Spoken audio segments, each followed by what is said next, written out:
Qaynanangizlar telefon qilib, hozir biza boramizda desalar, umuman qo'rqmang, chunki 5 minutda tayyor bo'ladigan osongina ovqatlar va shirinliklar juda ham ko'p. Birinchi bo'lib qattiqqina xamir qilib olamiz. Hammasi retseptini yozib qo'yaman. Keyin guruchlarni qovurib, ustidan suv solib dimlab qo'yamiz. Tovuqni go'shtini yaxshilab qovurib, piyoz qo'shib, tomat qo'shib, bir qovurib, ustidan suv solib, buni ham og'zini yopib qo'yamiz. 20 minutda tayyor bo'ladi.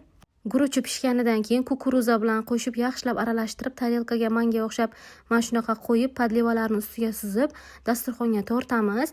Olmalarimizni ungacha kubik qilib to'g'rab olamiz va shakar qo'shib 10 minut qovurib olamiz. Xamirimizni 2 bo'lib, yarmisini formaga solib, pishib chiqqan olmalarimizni ustidan solib tekislab olamiz.